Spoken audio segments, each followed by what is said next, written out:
Bonjour et bienvenue dans votre agenda. Tout de suite, votre programme sélectionné par KTO. Du théâtre, de la danse et du chant, le spectacle créateur de demain, ce sont tous ces arts réunis. Ayant pour thème central l'écologie, à travers l'histoire de 5 personnages qui cherchent à construire plus beau et plus juste, la pièce se veut avant tout chrétienne, s'inspirant largement de l'encyclique Laudato Si du pape François sur la sauvegarde de la maison commune. La troupe Sénépi jouera le spectacle, un véritable moteur pour trouver la liberté et surtout se mettre en marche. Alors n'hésitez pas à vous rendre en l'église Saint-Laurent à Henrichemont dans le diocèse de Bourges le 25 mars à 20h30. L'entrée est libre. Pour plus de renseignements sur le spectacle, vous pouvez appeler le 06 02 27 10 43 ou envoyer un mail à l'adresse polodile.berthe@gmail.com. Ensemble bâtir la paix, c'est le thème du pèlerinage à Souvigny dans l'Allier qui vous est proposé par le diocèse de Moulins le week-end des 6 et 7 mai. En présence de Monseigneur Jean-Christophe Laglaise, évêque émérite de Metz, près d'1 millier de personnes se réuniront sous le signe de la paix. Il vous permettra de découvrir ou redécouvrir le merveilleux sanctuaire de Souvigny, nécropole des ducs de Bourbon et haut lieu de pèlerinage chrétien depuis le Moyen-Âge. Le pèlerinage commencera le samedi soir avec une veillée aux bougies et un spectacle à 20h30 en hommage à Romain Roland, artisan de la paix. Le lendemain matin, 4 marches différentes vous seront proposées pour rejoindre le sanctuaire. Une grande marche de 17 km, une marche méditée plus courte, une route des jeunes et une marche des familles. Sur place, vous pourrez vous recueillir sur les tombeaux de 2 grands abbés de Cluny, Mailleul et Odilon. Une procession des reliques des 2 abbés saints aura lieu à midi. Un temps spirituel musical et une conférence donnée par Monseigneur Laglaise cloront le week-end.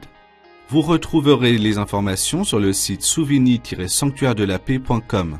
Inscription par mail à l'adresse sanctuairedelapaix@moulins.catholique.fr. Proposition de loi sur l'euthanasie ou le suicide assisté, avis 139 du Conseil consultatif national d'éthique, Convention citoyenne sur la fin de vie.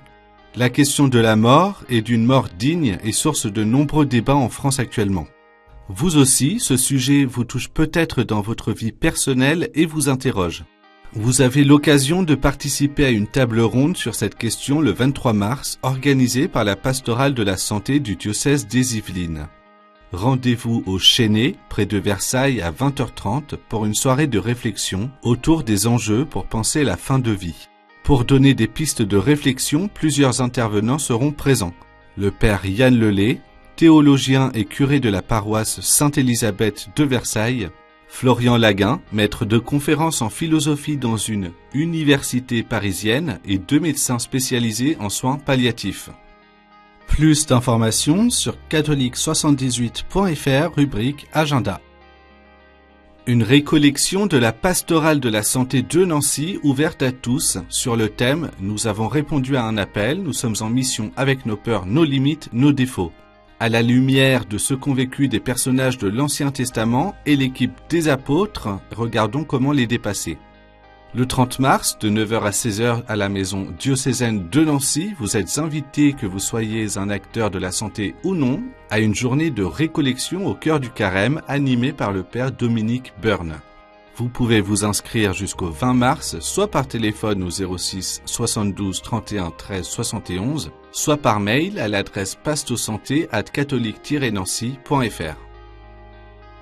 Si vous avez des informations à nous transmettre, n'hésitez pas à nous écrire à l'adresse agenda@ktotv.com ou bien à l'adresse qui s'affiche sur votre écran.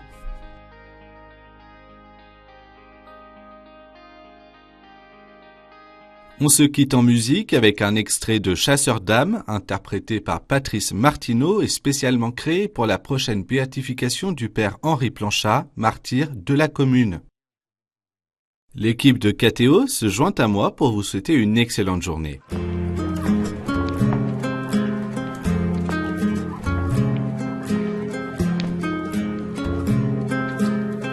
Écoutez, bonnes gens, la belle ritournelle d'un enfant nouveau-né pour la bonne nouvelle, qui devint cet apôtre que les dieux attendaient dans les cours de miracles en des temps malfamés.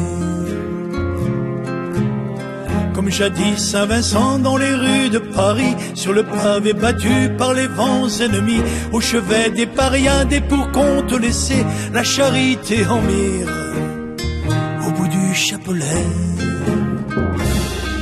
Heureux le chasseur d'âmes, sur qui Dieu se pencha, dans les rues de Paname, heureux Henri Blanchard.